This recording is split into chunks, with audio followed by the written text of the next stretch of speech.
श्री गणेश दत्त गुरुभ्यो नमः. गुरुब्रह्मा गुरुर्विष्णू गुरुर्देवो महेश्वरा, गुरु साक्षात परब्रह्म तस्मै श्री गुरुवे नमः. वर्णानां ब्राह्मणो गुरुः अशी आपली अनादिकालाची परंपरा आहे. ब्राह्मण म्हणजे दुसरे तिसरे काहीही नसून ज्या ब्राह्मण व्यक्तीने पूर्णपणे पवित्र निष्कलंक राहून धर्माचरण केले आहे त्यांनाच गुरु होण्याचा अधिकार असतो. ज्यांना तो अधिकार नाही त्यांनी गुरु होण्याचा प्रयत्न करू नये, तसेच तपस्याही करूच नये. त्यांनी फक्त गृहस्थाश्रम स्वीकारावा व संसार करावा. गुरु ही कोणी व्यक्ती नसून ते एक तत्व आहे जे विश्वाच्या उत्पत्तीपासून निसर्गाची सर्वोत्तम निर्मिती असणाऱ्या मानवाला मार्गदर्शन करण्यासाठी या भूतलावर अवतरत आले आहे. अवतार हा शब्द अव अधिक तृ खाली उतरणे अशा अर्थाने असून मूळ शक्ती निर्गुणातून सगुणात येणे होय.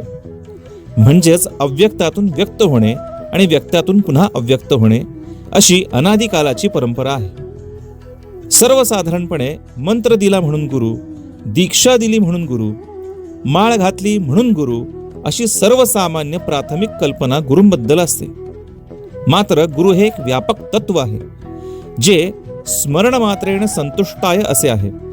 ज्यांच्या केवळ स्मरणानेच त्यांची शक्ती आपल्या मागे कार्यरत होते. दर्शने दोष नासती, ज्यांच्या केवळ दर्शनाने सर्व दोष दूर होतात. याची प्रचिती अगदी पहिल्या दर्शनापासून येते. गुरुस्थानाशी जातानाचे आपण आणि गुरुस्थानातून येतानाचे आपण हा आपल्यातील होत असलेला बदल आपल्यालाच जाणवतो. गुरु परंपरा ही मूळ शिवापासून सुरू झालेली असून ज्ञान, त्याग आणि वैराग्य हे या परंपरेचे मूळ वैशिष्ट्य आहेत. या मार्गात गुरु हे जन्मालाच यावे लागतात. म्हणूनच अशा गुरूंना वयाच्या 10व्या वर्षापर्यंत ईश्वरी साक्षात्कार झालेला असतो. त्यामुळे भौतिक सुखांबद्दल ते उदासीन असतात. म्हणूनच ते निस्पृह आणि त्यागी वृत्तीचे असतात. दयाळ वृत्तीमुळे सर्व जीवांना समान दृष्टीने ते पाहू शकतात. अर्थातच जातीभेद, वर्णभेद व धर्मभेद अशा गुरूंच्या ठिकाणी दिसत नाही. समाजातील अवतारी पुरुष, सत्पुरुष तसेच संत ओळखण्याची सोपी पद्धत म्हणजे अधिकारी व्यक्तींना कोणतेही व्यंग नसते व ते कधीही प्रसिद्धीच्या मागे नसतात. परंपरेतील गुरूंचे आणखी एक वैशिष्ट्य म्हणजे ते आपल्या शिष्यांना मार्गी लावून सोडून देत नाहीत, तर त्यांच्याकडून कर्तव्य करून घेतात. मनुष्याला प्रारब्धानुसार प्राप्त झालेले भोग हे भोगूनच संपवावे लागतात. हे त्रिकालाबाधित वास्तव ते भक्तांना स्वीकारण्यास सांगून ते भोगून संपवण्यासाठी भक्तांच्या पात्रतेनुसार शक्ती देतात किंवा त्यांची तीव्रता कमी करतात.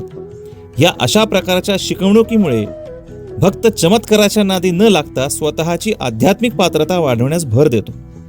खऱ्या गुरु स्वरूपाच्या ठिकाणी न बोलता सर्व काही कळते आणि न मागता आयुष्यात योग्य गोष्टी योग्य वेळी प्राप्त होतात. सर्व भौतिक सुखे नजरेसमोर असून सुद्धा ती भोगण्याची इच्छा राहिली नाही की आपण गुरुकृपेला प्राप्त झालो असे समजावे. शिष्यांचे 4 प्रकार असतात. पहिला आर्त, दुसरा अर्थार्थी, तिसरा जिज्ञासू आणि चौथे ज्ञानी. आपण ज्या प्रकारात मोडतो त्याप्रमाणे आपल्या गुरूंकडून अपेक्षा असतात. खऱ्या गुरूंच्या ठिकाणी शिष्य कसाही असला तरी त्याची अपूर्णत्वाकडून पूर्णत्वाकडे प्रगती करून घेतली जाते. म्हणून अशा गुरूंना सद्गुरू म्हणण्याची परंपरा आहे. श्री गुरुदेव दत्त.